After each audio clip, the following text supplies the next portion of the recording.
السلام عليكم ورحمة الله وبركاته. النهاردة حابب أتكلم معاكم عن موقع ممكن كتير ممكن يكون يعرفه، ممكن البعض الآخر ما يكونش يعرفه. الموقع ده هو موقع بتزيد. موقع بتزيد اللي ما يعرفوش هو موقع إلكتروني، عفوا موقع اللي بيعمل مزادات إلكترونية على منتجات كتير، موبايلات، لابتوبات، سماعات، براندات كتيرة. الموقع ده المزاد ده بيكون مزاد إلكتروني. أنت بتخش المزاد عن طريق إنك بتشتري حاجة اسمها مزايدات. بتخش المزاد ده، وكل مرة بتدوس على كلمة زيد انت كده بتزايد في المزاد، السعر بيرتفع سنت وبتخصم من الرصيد بتاع حضرتك مزايدة. ده فكرة الموقع. هي فكرة طبعا ما شاء الله، يعني فكرة كويسة جدا وجديدة ومحدش عملها قبل كده، وفكرة تشد أي حد. طيب أنا ليه النهاردة بتكلم عن الموقع ده؟ لأن الموقع ده تقريبا نصب عليا في ما يقرب من أكتر من 200 دولار. طيب ليه الموقع ده نصاب؟ نصب عليا ازاي؟ ده اللي أنا إن شاء الله هتكلم فيه مع حضراتكم. اولا انا يعني معرفت ان الموقع ده كان تقريبا من اسبوع. طبعا الفكره عجبتني جدا وشدتني جدا، وقررت ان انا يعني اشترك فيها ان شاء الله، او ان انا اخش فيها على مزادات. دخلت اكتر من مزاد، دخلت على كاميرا ودخلت على ايفون ودخلت على سماعه. الحمد لله ولا مزاد من دول رسي عليا، وهقول لكم السبب دلوقتي. اول حاجه، انا لما بقرر ان انا ادخل مزاد، يعني مثلا مزاد الايفون، انا مقرر ان انا ادخل مزاد، ببص على الاسعار اللي رسي عليا المزاد قبل كده. يعني زي ما حضراتكم شايفين 4 دولار، يعني أقصى سعر وصله المزاج كان 9 دولار تقريبا، 9 دولار 34 سنت. أنا لما بقرر إن أنا أخش مزاد، يعني باخد كده متوسط، مثلا المزاد ده بيرسى على سعر قد إيه، وأخش قبل نهاية السعر ده.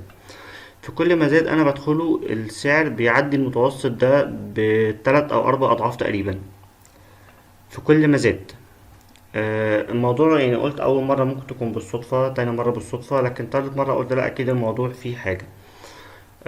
يعني مزاد الايفون ده انا لما دخلته السعر فيه قفل على اكتر من 20 دولار. طبعا المزاد اتشال من هنا من تاني يوم على طول.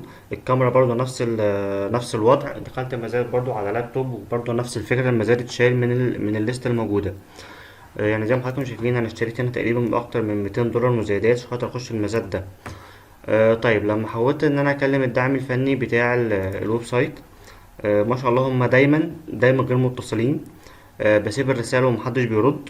نيفر، يعني ابدا محدش، يعني حتى محد حتى مفيش حتى اوتو ريبلاي بيقولك ان انت خلاص الرسالة جت وهنرد عليك. حاجة تانية، الناس اللي المفروض ان هم يخشوا المزاد معاك، يعني ده مثلا شخص من يعني كده مزاد لايف شغال هو على سماعة.